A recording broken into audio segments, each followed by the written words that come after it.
Por favor, igreja, vamos abrir a palavra de Deus e, em reverência a Ele, vamos dar o nosso melhor, receber o que Ele tem preparado para nós essa noite. Marcos 12. O texto é pequeno, mas muito profundo. 12, aí você vai até o versículo 41. Não sei se na sua Bíblia tem o mesmo título, na minha tem assim: a oferta da viúva pobre.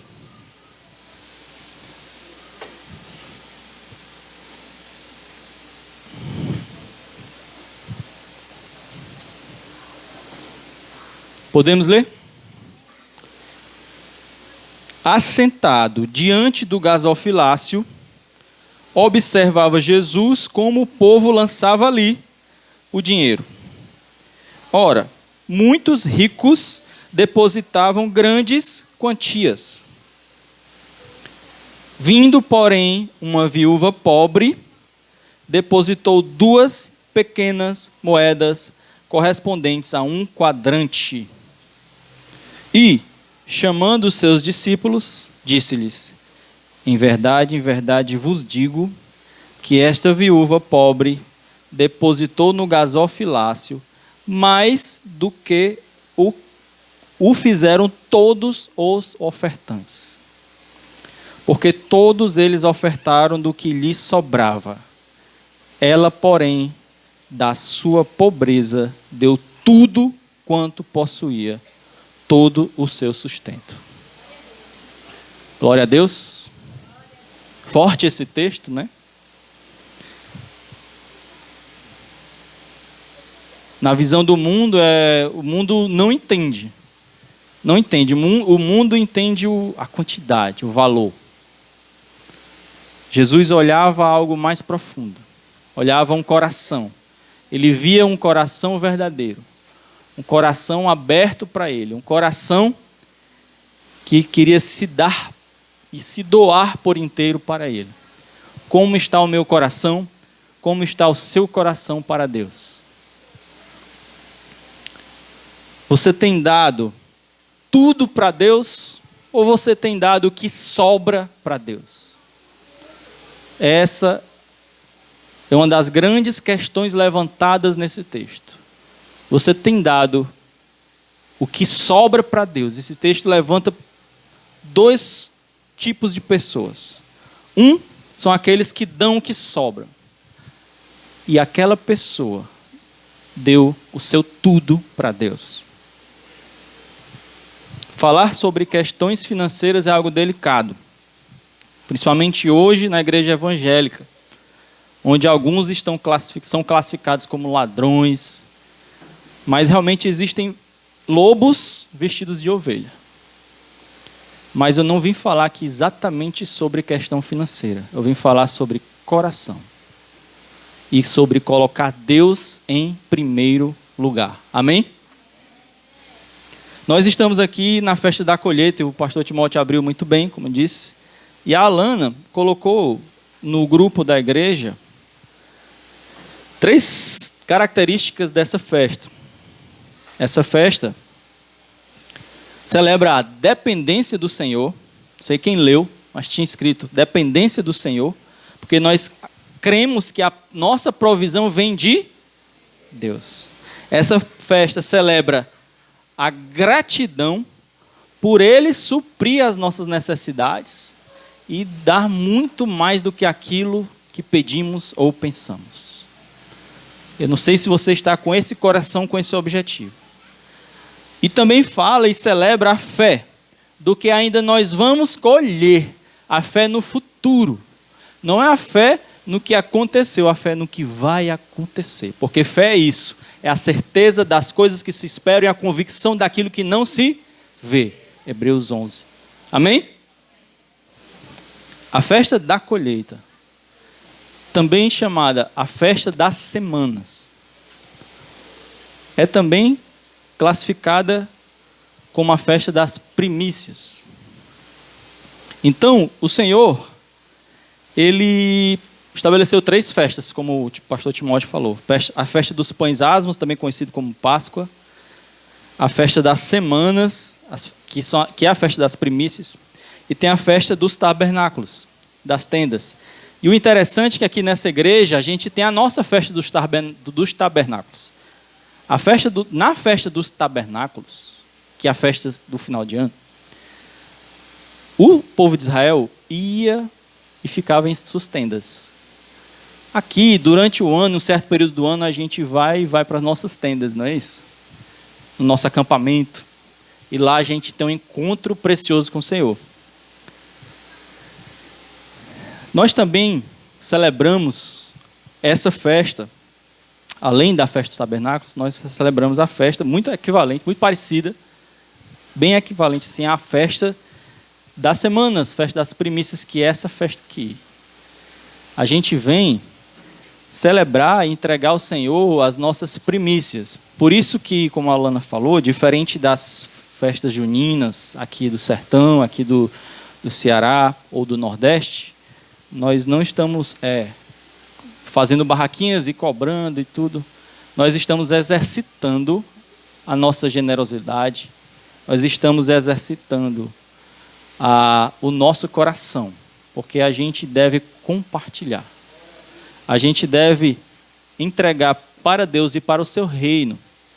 E a sua igreja local, que é a concretização de parte do reino dele. Entregar o nosso melhor. Eu quero compartilhar com você o meu melhor e você compartilhar o seu melhor comigo. Amém? Então essa é uma festa que fala sobre primícias. Se você quiser ler sobre as 3 festas, você vai para o começo da Bíblia, tem no Deuteronômio, tem em Êxodo, tem várias citações sobre elas.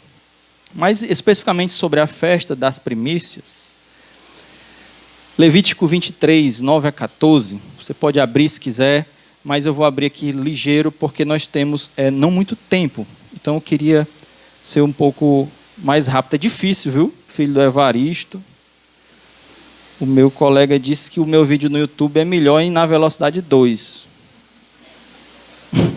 Talvez na velocidade 2 eu fale igual ao Timóteo, né? E o Timóteo na velocidade 2 igual a Thalia, alguma coisa assim. As primícias. Disse mais o Senhor a Moisés: fala aos filhos de Israel e diz-lhes: quando entrardes na terra que vos dou e cegardes a sua messe, então trareis um molho das primícias. Você pode repetir comigo? Primícias da vossa messe ao sacerdote. Este moverá o molho perante o Senhor para que sejais aceitos. No dia imediato ao sábado, o sacerdote o moverá. No dia em que moverdes o molho, oferecereis um cordeiro sem defeito de 1 ano em holocausto ao Senhor. A sua oferta de manjares serão 2 dízimas e 1 efa de flor de farinha, amassada com azeite para oferta queimada de aroma agradável ao Senhor. E a sua libação será de vinho em a 4ª parte de 1 hin. Não comereis pão, nem trigo torrado, nem espigas verdes, até o dia em que trouxerdes a oferta ao vosso Deus. É estatuto perpétuo por vossas gerações em todas as vossas moradas. A ideia, meus irmãos, é trazer ao Senhor o produto, o fruto da primeira colheita. Naquela época, a atividade principal era a agricultura, então existia também a criação de animais. Então, da agricultura, ele deveria levar a primeira colheita. Aquilo que você colhe. Isso é um princípio. Então, eu queria trazer à igreja uma reflexão sobre este princípio, sobre a questão das primícias. Isso fala sobre importância, isso fala sobre honra, isso fala sobre ordem. Nos dá uma noção de ordem.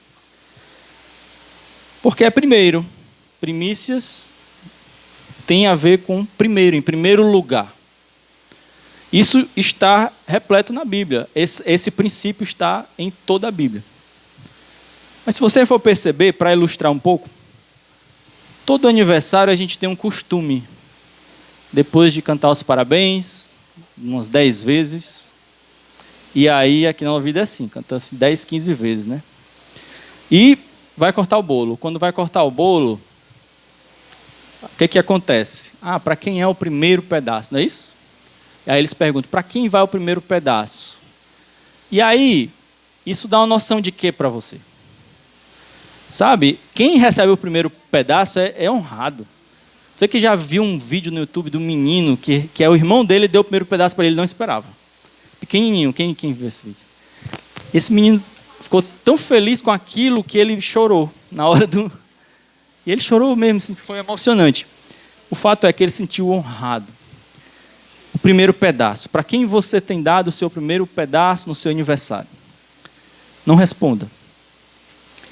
Mas a pergunta principal é: o Senhor tem recebido o seu primeiro pedaço? Quando você tem recebido, tem colhido os frutos da provisão que vem dele, você tem dado a ele o seu primeiro pedaço? Antes de gastar com você mesmo, antes de você ir aos shoppings, antes de você realmente servir a você mesmo, você tem servido a Deus em primeiro lugar? É uma questão de ordem também. Não estou falando apenas da questão financeira. Às vezes vamos falar sobre tempo. Às vezes a gente passa o dia inteiro fazendo uma coisa, fazendo outra. Poxa, está na hora de ler a Bíblia, está na hora da minha devocional, está na hora do meu tempo a sós com Deus. Vou deixar para depois, que hoje eu estou muito ocupado. Aí você vai deixando para depois, o dia passa, os dias passam, e aquilo que você deveria dedicar ao Senhor, você não dedicou. E você colocou outras coisas na frente do que você deveria colocar em primeiro lugar. Para quem está indo o primeiro pedaço do seu bolo? Amém? Esses dias, na minha leitura, no mesmo dia caiu no texto, 2 textos bíblicos sobre 2 pessoas diferentes que agiram de formas diferentes diante do Senhor. Uma foi Nabucodonosor e a outra foi Davi. Então o trecho sobre Nabucodonosor está registrado em Daniel, no livro de Daniel. Fala que Nabucodonosor, ele era um rei, era um império, né? Tinha um grande império, e ele achava que aquilo foi conquistado por ele e pela força dele. No momento em que Deus viu isso, queria fazer uma obra na vida dele, então o Senhor fez algo com ele, para que ele possa perceber que tudo aquilo não veio dele, e que existia alguém maior do que Nabucodonosor. Existia alguém maior, alguém que estava acima de todas as coisas. Para Nabucodonosor, ele estava acima de todas as coisas, e ele ia conquistar o mundo. E naquele momento, naquele período, o Senhor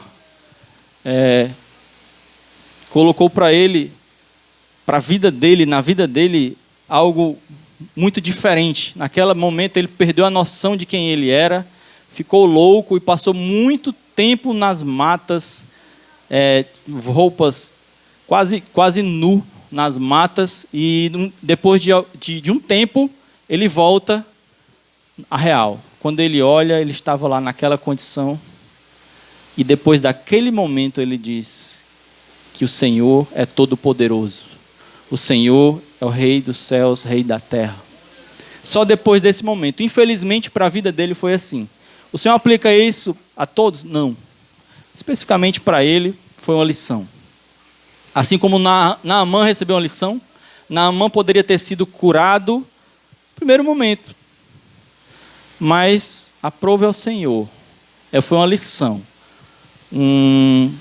Algo didático de Deus para Naamã. Você vai mergulhar naquele rio, dá 7 mergulhos, depois do 7º é que você vai ser curado. E o Senhor não queria só curar fisicamente Naamã, o Senhor Deus queria fazer uma cura completa em Naamã. Uma cura por completo. Amém? Então, o Senhor fez isso com Nabucodonosor. Por outro lado, nesse mesmo trecho, nesse mesmo dia, eu li sobre o rei Davi. O O rei Davi, depois de ter recebido o trono do Senhor, o reino, ele era rei e estava reinando, e o rei Davi era um homem segundo o coração de Deus e louvava ao Senhor. Teve um momento que ele disse assim: espera aí, eu vivo em palácios e o meu Deus está numa tenda, no tabernáculo, por que eu não construo um templo para o meu Deus? Eu vivo em palácios e meu Deus não merece um templo? E esse foi o coração de Davi. Essa foi a intenção de Davi, de honrar ao Senhor.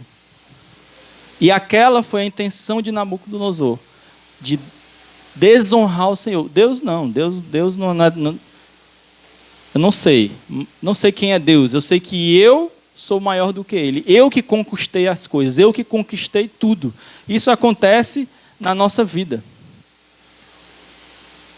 Essa semana eu assisti um documentário sobre as estrelas e me lembrou muito a pregação da Juliane também, porque teve um momento na humanidade que a humanidade imaginava que a Terra girava, era centro do universo e tudo girava ao redor da Terra.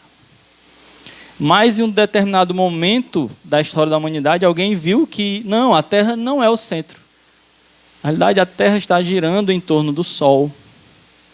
Existe um sistema de planetas girando em torno do Sol. E aí ali existe uma galáxia. Existem várias galáxias, existe todo um sistema, existem muitas estrelas. E se percebeu que a Terra não era o centro do universo. Você entende isso espiritualmente? Sabe, Nabucodonosor achava que era o centro do universo. E o Senhor precisava modificar isso na vida dele. E muitas vezes, na nossa caminhada de vida, espiritualmente, psicologicamente, algumas vezes a gente acha que é o centro de tudo. Todas as coisas giram ao nosso redor, tudo tem que ser para mim. E a gente não percebe que a gente faz parte de um sistema. Existe uma vontade soberana de Deus sobre todas as coisas e que nós estamos caminhando sobre essa vontade. Sobre uma cura dada a mim e a você, existe uma vontade superior de Deus de tratar não só você, mas tratar a sua família, tratar quem está te curando, quem está sendo canal de cura para você. Para alguns ele demora um pouco nessa cura, para alguns ele também não cura. Para Paulo, por exemplo, ele deixou ele daquele momento e Paulo disse: a tua graça me basta. Porque para Paulo especificamente o Senhor queria tratar outra coisa. Então nós não somos o centro do universo.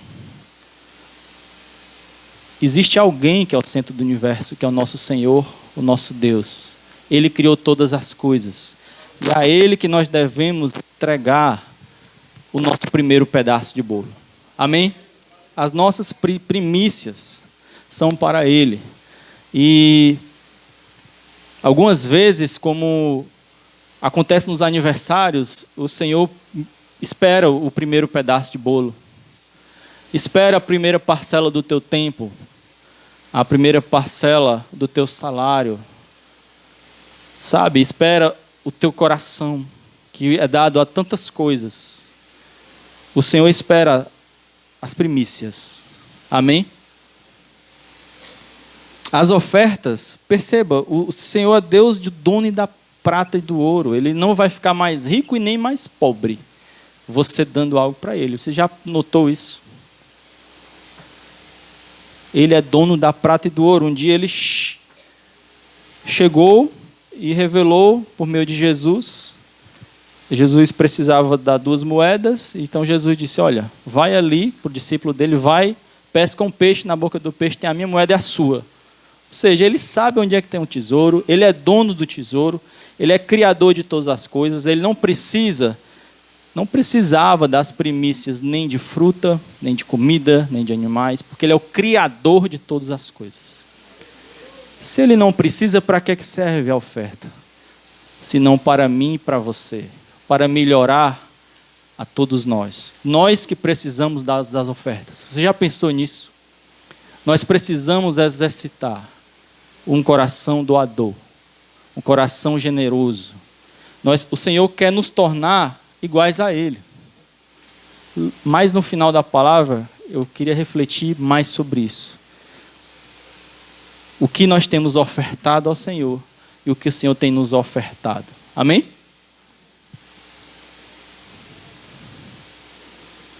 Também, essa questão fala sobre ordem. Em primeiro lugar, se você for ver a vida no início da Bíblia, fala sobre Caim e Abel. E Abel colocou Deus em primeiro lugar. E Caim deixou Deus por fim. E tem essa questão da ordem. Você deixar Deus para o fim. Porque primícia é começo. Primícia é você entregar para o Senhor antes de entregar para você mesmo. Se você for perceber, no Novo Testamento o Senhor fala sobre isso. Ele disse, nega-te a ti mesmo, toma a tua cruz e siga-me. Essa foi a ordem para quem queria ser discípulo de Jesus. Então, se você não é capaz de negar-se a si mesmo, para entregar para Deus, você não é capaz de ser discípulo dele, porque ser discípulo dele é isso. E honrar a Deus nos torna melhores. Existe uma consequência, mas não por causa das consequências que nós vamos obedecer os princípios, mas nós devemos obedecer esse princípio por Ele mesmo, porque o Senhor, Ele merece toda a honra, toda a glória, tudo que nós podemos dar para Ele. Então, esse coração a gente encontra nessa viúva, na história da viúva que a gente leu.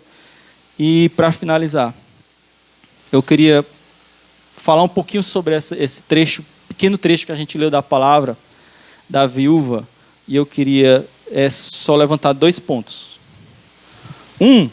Você percebeu onde Jesus estava na hora, nesse momento, lendo esse texto, onde Jesus estava? Onde é que ele estava? Exatamente. Onde Jesus estava naquele momento? No templo. Beleza, no templo. Está perto, tá morno. Opa, diferente da Arca do Tesouro, está ficando mais quente. Não está totalmente... Morno de novo. Onde é que ele estava mais especificamente, o ponto dentro do templo, onde era? Onde é que ele se sentou, e o que é que ele estava olhando ali, ó? O que era? Ele estava bem pertinho do gasofilácio. Você já pensou, ele estava ao lado do gasofilácio observando as pessoas chegando junto daquele lugar. E aí eu fiquei pensando, não sei se você já pensou sobre isso, onde é que Deus está agora? E o que ele está observando agora? E onde Deus está todos os domingos? Eu sei que Deus ele é onipresente. Mas imagine só, nos cultos, o Senhor aqui na adoração, recebendo a adoração aqui. Geralmente a gente pensa o Senhor no altar, né? Mas se você já imaginou Jesus nos cultos e na hora das ofertas, ele aqui do lado, percebendo as ofertas, o que ele veria? Você já pensou na hora da adoração, ele pertinho de você, vendo o teu coração, o que ele veria? Estou preocupado com o fogão, se eu deixei ligado o gás. A conta de amanhã, Senhor Jesus. Senhor Deus, abençoa. Estou preocupado com de tal, e na hora da oração. Ó. Ou então você conversando com o vizinho, e o Senhor esperando o primeiro pedaço de bolo. Sabe? E na hora da palavra, será que Ele não está do seu lado, esperando o teu coração se abrir para colocar uma verdade? E você está novamente longe daqui, fisicamente aqui, mas somente longe daqui. A ideia é onde o Senhor está. E naquele lugar o Senhor estava observando o gasofilácio. Na realidade, ele não estava olhando e quantificando, nem estava dando uma de contador, mas ele estava vendo e observando os corações daquelas pessoas. E você vai perceber isso numa palavrinha. Jesus observava como eles contribuíam. Perceba você, Jesus não observava quanto eles contribuíam. Ele observava como eles contribuíam. como estava o coração deles. Na realidade, o Senhor não está preocupado com quanto você está dando, mas como você está dando. Amém?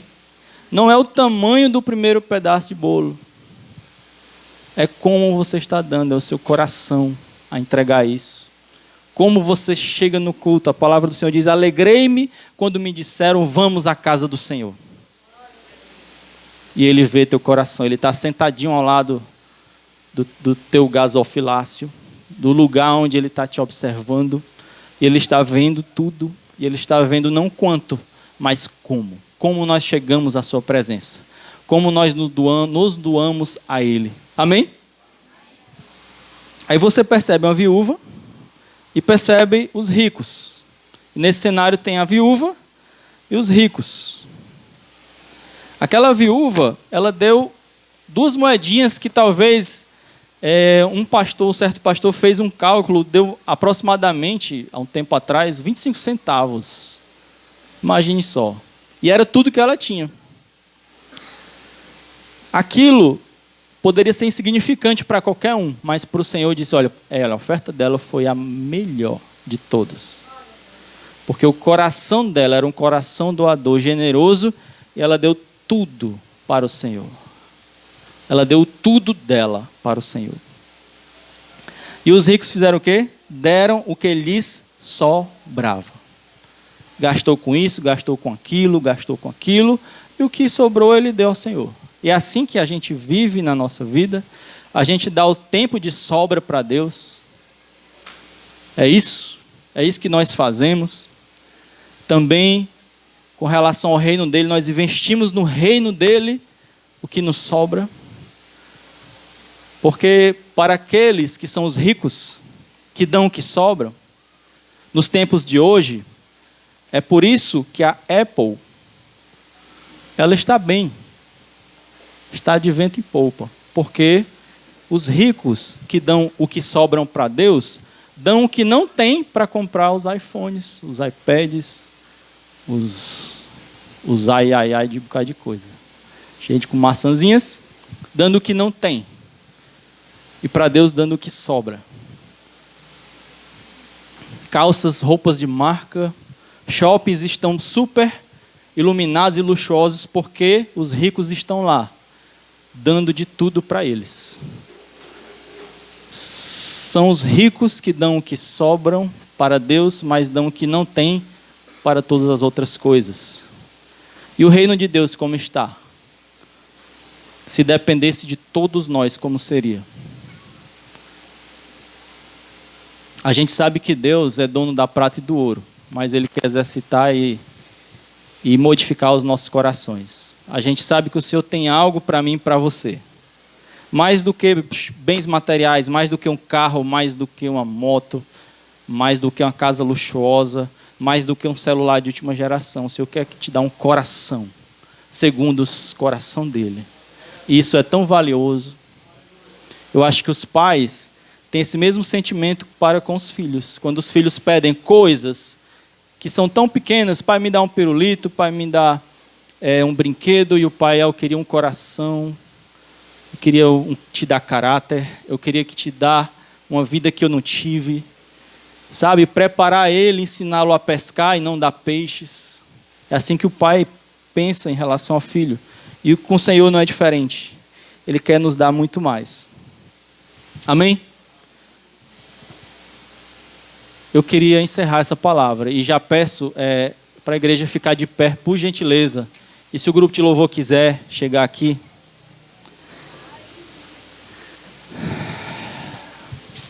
Essa é a hora, não é a hora de conversar, não é a hora da água. É a principal hora, se você for pensar.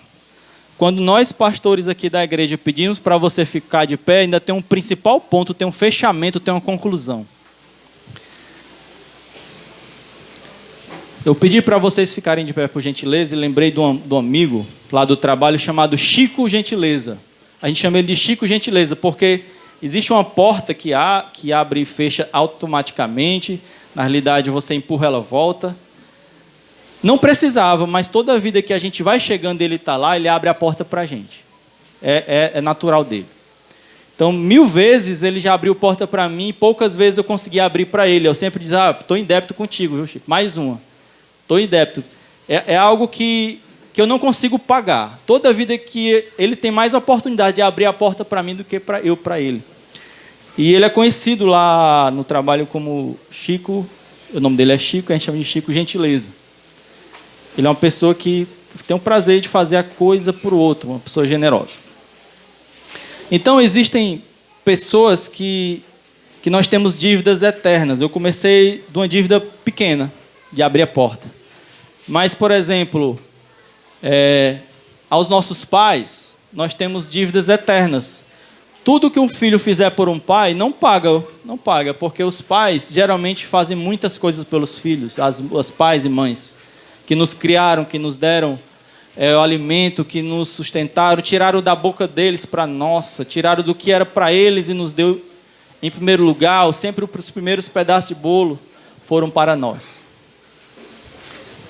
Sabe, o sogro, a sogra, nós devemos muito porque eu fico pensando, né, o caso da dona Aline, do pastor Valdo, que cria, passa o tempo criando, né, aí vem um marmanjo lá e toma, né, pastor? Vai e toma, né? Será que ele vai criar direito como eu criei direito? São dívidas que nós não podemos pagar. Dívidas que não podemos pagar. Mas entenda que eu estou chegando numa dívida maior. Nós temos uma dívida impagável e eterna com o Senhor. Nós não temos como pagar ele. Não temos. Não temos. Segura o forró para já viu, Carlinhos? Não temos como pagar. O Senhor, quando Ele nos promete saciar nossas necessidades, mas Ele nos dá muito mais além do que pedimos ou pensamos. Tem como a gente pagar? Sabe, Ele disse, quando a gente chega na igreja, a gente encontra, vai no trabalho, tem colegas, na família nós temos irmãos, amigos, tios, mas nem todos são tão próximos. Mas quando a gente chega na igreja, a gente encontra amigos mais chegados do que irmãos. O Senhor nos dá uma família enorme e verdadeira. Se essa família estiver no coração de Deus, estiver segundo o coração de Deus, certamente nós teremos uma família tão grande, tão amorosa, tão bondosa, tão alinhada com as coisas de Deus. Isso é impagável. Eles nos dão uma nova família, nos dão uma nova vida, que por acaso é o nome dessa igreja, porque Ele nos dá uma nova vida e nós não podemos pagar. Ele nos revela mistérios que qualquer um não sabe. Tem coisas que Ele nos revela, e aqueles que estão perto, o Senhor vai e revela. Sabe, o Senhor tem cuidado contigo, e se você perguntar, se for permitido você saber, Ele te revela sim. Se você chegar, abrir, pedir, dar-se-vos-á. Não. Batei e abri-se-vos-á. Buscai e achareis. O que você pedir, Ele lhe dará. Sabe, mistérios. Além disso, por mais que a gente busque coisas da terra, Ele já está nos dando coisas do céu. Uma vida eterna, algo que nos dá uma paz. Por mais que a gente não tenha nada aqui, a gente tem algo muito precioso lá, uma vida eterna com Ele. E o Senhor Jesus disse que a gente não se preocupe, porque lá Ele tem preparado morada para todos nós. Além de tudo, de todas essas coisas, o Senhor nos deu o primeiro pedaço de bolo dele. Sabe, o que definiu a história da humanidade e o que centraliza aqui essa palavra é a vida de Jesus. Jesus é o centro. Jesus é o Filho de Deus entregue para mim e para você. Ele morreu por mim e para você. E essa é uma história de amor, uma história de doação, uma história que nos dá uma dívida impagável, uma dívida eterna. Sabe, Ele deu o seu próprio Filho por mim e por você. E o que nós temos dado para Ele? E o nosso primeiro pedaço de bolo tem ido para quem? Para qual fábrica, para qual país, para qual mercado financeiro, para qual banco, para qual pessoa. Tem gente que entrega o primeiro pedaço para pessoas, investe em pessoas em primeiro lugar. E quando os relacionamentos acabam, a casa cai, o chão vai embora. Enquanto isso, o Senhor tenta nos colocar em cima da rocha, porque em cima da rocha podem vir os ventos, os temporais, podem vir as enchentes, porque essa rocha é inabalável. Amém? Nós precisamos entender que entregar ao Senhor o primeiro pedaço, primícias, é só uma questão de lógica. É uma questão de entregar alguma coisa que não vai torná-lo mais rico ou mais pobre, não vai torná-lo melhor ou pior. O Senhor não tem crise de identidade, nem tem de baixa estima. Não, a adoração não é para ele se tornar melhor e ficar melhor, não. Ele já sabe quem ele é. A adoração é para nos tornar melhores. A oferta é para nos tornar melhores. As primícias é para Ele nos tornar melhores. Amém? Essa é a palavra que o Senhor colocou no meu coração, que eu estou compartilhando com você. Se nós colocarmos esse princípio na nossa vida, entregarmos o melhor para Deus, o nosso tudo para Deus, o Senhor Ele vai te revelar. O Senhor Ele vai te tocar. E aí você vai saber, para aquela viúva, era aquilo. Para cada um, o Senhor coloca. O Senhor, Ele quer moldar corações. E essa festa é uma festa muito importante. Não só como acampamento, essa também é. E eu espero que tenha sido um marco na vida de você. Se você assumir esse princípio, o princípio das primícias, do primeiro pedaço de bolo, que você possa dar o seu primeiro pedaço de bolo para o Senhor. Certamente consequências virão e serão as melhores para mim e para você. Amém?